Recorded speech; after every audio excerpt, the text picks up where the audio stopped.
From Wish TV and the All Indiana Podcast Network, this is the News 8 Daily 8 Podcast, a Wish TV News 8 update. Hi, this is Hannah Mordeau, and this is your News 8 Daily for Friday, December 6th. It is awfully chilly out there this morning. We're in the teens, but things are looking up. We're going to start getting warmer as the weekend goes on. This Friday, we're going to be into the low 30s, but for the Big Ten Championship weekend here in Indianapolis, expect the 40s, maybe even 50s by the end of the weekend. The holidays are all about sharing with family. Meals, couches, stories, Grandma's secret pecan pie recipe. And now you can also share a cart with Instacart Family Carts. Everyone can add what they want to one group cart from wherever they are. So you don't have to go from room to room to find out who wants cranberry sauce, or whether you should get mini marshmallows for the yams, or collecting votes for sugar cookies versus shortbread. Just share a cart, and then share the meals and the moments. Download the Instacart app and get delivery in as fast as 30 minutes. Plus, enjoy free delivery on your first 3 orders. Service fees and terms apply. With Credit Karma, finding the right credit card for you is easy. Our app analyzes user profiles to suggest personalized recommendations. Visit creditkarma.com today to explore cards tailored to your needs. Credit Karma, simplifying your financial choices. Breaking news, police already have several key pieces of evidence in a shooting early this morning. It happened sometime before 1:30 at Randolph and Prospect Streets. According to officers at the scene, the victim says someone shot them during a robbery. Police tell us they found cash and shoes from the victim and a gun from the robber. Officers say the victim is stable in the hospital. Police have not yet announced an arrest. New on Daybreak, a shooting at a laundromat in Lafayette leaves 1 person dead and 3 others injured, including the shooter. At around 7:40 last night, police say they were called to a shooting at the Lafayette Laundry on South Street. Investigators say they found 1 person dead, another in critical condition, and 2 others who are stable. We're told 3 of those people are males and 1 is female, but we don't know their ages. Police also say they believe the suspected shooter is among those wounded, and there is no ongoing threat to the public. So far, no arrests have been announced. Now to IT-Mate. Closing arguments are now underway. They started around 9 this morning in the trial of 2 IMPD officers accused in the death of Herman Whitfield III. Final day of testimony on Thursday saw conflicting claims from doctors. IT-Mate's Cody Fisher is following the case from the courtroom. 2 doctors dueled on the witness stand today. Both are high-powered and have testified in prominent cases across the country. For the defense, Dr. William Smock testified that Whitfield III died from high levels of THC that were in his system. For the prosecution, Dr. Alan Steinberg, a cardiologist, testified that THC had nothing to do with Whitfield's death. Now, Smock says Whitfield died because he was having a bad trip on THC, and that caused his heart to stop. He told the jurors about several published medical papers that show THC can cause someone's heart to stop. Steinberg testified that Whitfield died because of prone restraint cardiac arrest, because officers had him on his belly with some pressure on his back while being cuffed. Officer Adam Ahmad also took the stand today. At times, he was combative with questions from the prosecution. He justified keeping Whitfield in the prone position, saying he had just seen Whitfield go from a completely calm state to a very agitated state, so he didn't want to move him because there was still a risk or a threat of him doing that again. Now, Ahmad also testified that he never heard Whitfield say that he could not breathe. Closing arguments will start first thing Friday morning, and then the fates of officers Ahmad and Sanchez will be in the hands of the jury. Reporting at the courthouse, I'm Cody Fisher for IT-Mate. For Wish TV, wishtv.com, and follow us on Facebook for updates. Indiana's first execution in 15 years is moving forward. The state Supreme Court has denied a stay for Joseph Corcoran. Corcoran is on death row for murdering 4 men in Fort Wayne in 1997. His attorneys argued that Corcoran suffers from severe mental illness, making him ineligible for the death penalty. His execution is scheduled for December 18th. Corcoran's only remaining hope of halting it through the legal system is through federal court. Police in New York City say new clues are emerging in the hunt for a shooter in the United Healthcare CEO's murder. Investigators say they have surveillance video that shows the face of a man police say is wanted for questioning. The image is from video at a hostel where police say the man pulled down his mask and smiled at an employee. It's one of several surveillance videos that investigators might use to piece together a timeline that could lead to an arrest. NYPD and the FBI have a great ability to pull together video surveillance and piece it together moment by moment by moment and follow somebody through any camera available. Investigators also say they found the words deny, defend, and depose written on a shell casing and live round at the scene. Words police say echo a phrase used by insurance industry critics. Switching gears now, college football fans are here in Indianapolis for the Big Ten Championship this weekend. Fan Zone offers fun before the game. It's downtown at the Indiana Convention Center. Hernan Gutierrez is there with what's new this year. I have this football. It's designed like a soccer. It doesn't have any of the dimples, so the grip is all weird. I'm starting the excuses early. This is one of the activities that you can participate in here at the Big Ten Fan Zone. Here to tell us a little bit more about what's going on, we have Sam Reel with the Indiana Sports Corp. And Sam, we're going to test this out a little bit, but this is one of the newer things, if I remember correctly, from last hour. Tell us a little bit more about what people can expect. Yeah, so inside Big Ten Fan Fest here at Indiana Convention Center, it opens today at 4 o'clock. There's a wrestling meet between Indiana and Illinois. Tomorrow this opens up at 10 o'clock as well. So really a full weekend, able to check out some of the new activations downtown in Indy. So you mentioned last hour that this is one of your favorites. Walk us through, if you could set me up for a field goal, I would appreciate it just because I have a handheld mic.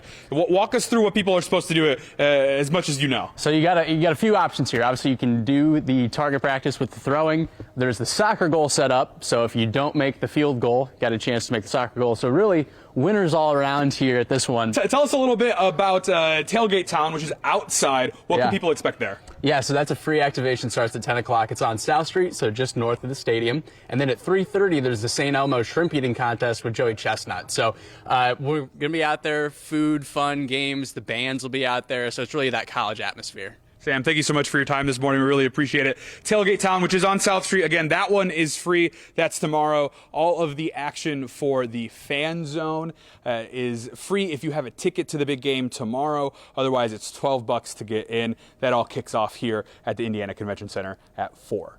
Reporting downtown, I'm Hernan Gutierrez for WishTV, WishTV.com. Follow us on Facebook for updates. The Big Ten Championship game could mean big bucks for local businesses. News 8's Kyla Russell shows us the potential economic boost.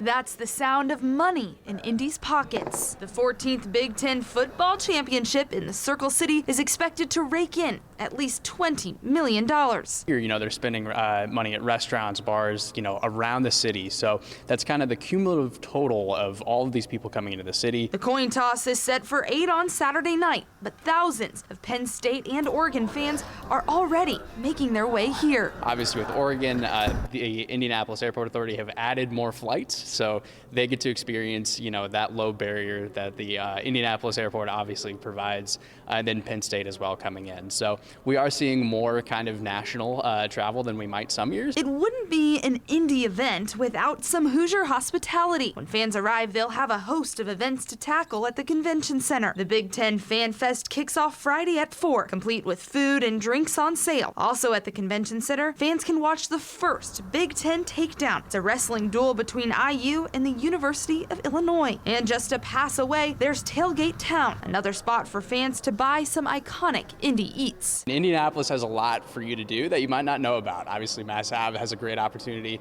but then down here in the downtown core, there's going to be restaurants with Big Ten signage. Oregon's having some local events too, Penn State as well. And one of those local restaurants gearing up for some big earnings is the Slippery Noodle Inn. So typically on a Colts Sunday, we'll run about 1,500 people through the door here. So probably around that level. So we expect this to be like a really busy Colts game. They'll even have some specialty booze to bring fans in. So we're doing some fun themed cocktails for one of the schools. I won't mention which one because I want both schools to show up, but we do have one that's asked us for some fun themed cocktails. They're going to come in and put some banners up and some pennants up as well. So we're going to try and cater them a little bit, but both teams are welcome here to have a lot of fun. The big boom for the city doesn't end this year, though. The Big Ten Football Championship game is set to stay here in Indy until at least 2028. Reporting here in downtown Indianapolis, I'm Kyla Russell for Wish TV. WishTV.com or follow us on Facebook for updates. Big stumble for Purdue last night in men's college basketball. The Boilers went into a road matchup with Penn State well rested and holding a top 10 ranking in the nation, but it will come with an 81-70 loss and an 0-1 start to the Big Ten season. It was the Nittany Lions' first win over a top 10 team since 2019. Purdue hosts Maryland on Sunday. Now let's get to your business headlines. Monica Malpass is at the NASDAQ with some Lilly news. Lilly is expanding in Wisconsin. It will start construction next year on a $3 billion facility. Lilly plans to produce and manufacture an injectable drug to treat diabetes, obesity, and other future medicines across therapeutic areas. Lilly does plan to use advanced automation, including guided vehicles, robotics, and production equipment to accelerate medicine production. Meantime, Indiana is no stranger to natural disasters, unfortunately, from tornadoes to floods. According to a Swiss reinsurance firm, estimated insured losses from natural catastrophes are on track to exceed $135 billion worldwide in 2024. The growing losses are mainly driven by the concentration of value in urban areas, economic growth, and the high cost to rebuild. The firm says climate change is also playing an increasing role. As you know, so many people in Asheville, North Carolina were hit hard in the aftermath of Helene. Also, the FBI is issuing a warning to iPhone users who send text messages to Droid users and vice versa. That's because those text messages are not fully encrypted. They are at risk of being hacked. Blue Bubble iPhone communication, by the way, and Droid to Droid is not at risk, but the FBI and another government agency that deals with cybersecurity are recommending that you use encrypted messaging apps like WhatsApp or Signal to minimize the chances of foreign hackers intercepting your text messages. Hey, Honda's recalling over 200,000 SUVs in the U.S. due to possible fuel leaks. NHTSA says the recall has to do with certain 2023 to 24 Honda Passports and 2023 to 25 Honda Pilots. The fuel filler neck and pipe can separate, and that would cause a fuel leak, which could put you at risk of a fire. Owners of the affected SUVs should expect to get a letter in the mail in the first week of January, and then the repairs will be free of charge. Well, stocks retreated, as you know, yesterday. Investors are nervous about today's jobs report and the Federal Reserve meeting mid-December today. So far, it looks like we've got a mixed bag. The projected open for the Dow is down 4, the NASDAQ up 32, and the projected open, implied open for the S&P down 2. Live from the NASDAQ market side, I'm Monica Malpass. Back to you. Wish TV's third class of future news professionals have now graduated from our multicultural media producer program. Ceremony was in our studio last night. News 8's Phil Sanchez shows us more about the program designed to teach students the ins and outs of television. The program is amazing. For students like Autumn Carter, Wish TV's multicultural media producer program was an eye-opener. It's the only of its class, but you can tell with all that you learn in that class. For 16 weeks, more than a dozen students like Autumn were taught what we do here every day at Wish TV. Their instructor, longtime Wish TV executive producer Adam Krent. I want to thank you guys for being engaged, asking a lot of questions, and genuinely wanting to learn during the semester. The program was first launched back in 2023 by Wish TV owner and CEO Dewan McCoy. The class was made up of students from local high schools and colleges. I love the program. I loved learning how to be able to write as a producer and getting like the BTS of being an actual newsroom, being able to work with the actual producer and anchors such as yourself and Dakari. It was really a great experience, and I think it definitely set me up for a lot of success. Did stories in high school and earlier in my college career. But it's really the writing, because writing is a lot more complex to hear. You get to get different perspectives on different issues. The class also got to hear from Wish TV news director Brady Gibson. We get to be witnesses every single day we come to work to everything that happens in our cities, in our states, and the world. And when you go to work, you are writing the first draft of history. Tonight, the students were given their diplomas and even had some goodies from Taylor's Bakery. All in all, it was a fantastic night here at Wish TV. The perfect way to celebrate the end of a semester and the beginning of another chapter for this group. I think it's absolutely amazing. I think to be so thoughtful to include people who, like multicultural, who usually would not have access to this program is absolutely phenomenal. Help us make the holidays happy for kids across Indiana. The 31st Wish Tree Toy Drive is on. We've teamed up with Toys for Tots to collect new unwrapped toys. You can drop off toys at any of our sponsors, or if you'd like to donate dollars to buy those toys, we've made it easy. You can find a link to all of those sponsors and to donate on the Wish Tree section of wishtv.com. This has been your News 8 Daily from Wish TV. I'm Hannah Mordeau. Watch us on wishtv.com and follow us on Facebook for updates. My dad works in B2B marketing. He came by my school for career day and said he was a big ROAS man. Then he told everyone how much he loved calculating his return on ad spend. My friends still laugh at me to this day. Not everyone gets B2B, but with LinkedIn, you'll be able to reach people who do. Get a $100 credit on your next ad campaign. Go to linkedin.com/results to claim your credit. That's linkedin.com/results. Terms and conditions apply. LinkedIn, the place to be, to be. You know that feeling when your favorite brand really gets you? Deliver that feeling to your customers every time. Memorable moments like these are key to building your business and your brand.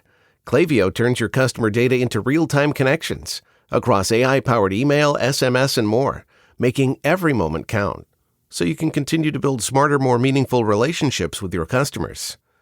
Build smarter digital relationships with your customers and make every moment count with Klaviyo. Learn more at klaviyo.com/BFCM. This is the News 8 Daily 8 Podcast, a Wish TV News 8 update on demand. For even more, on demand and on the go. Connect with Wish TV on Facebook at wishtv.com and on the free Wish TV mobile app. Thank you for listening. And be sure to like, subscribe, and follow this podcast for updates every weekday morning on the All Indiana Podcast Network and wherever you get your podcast.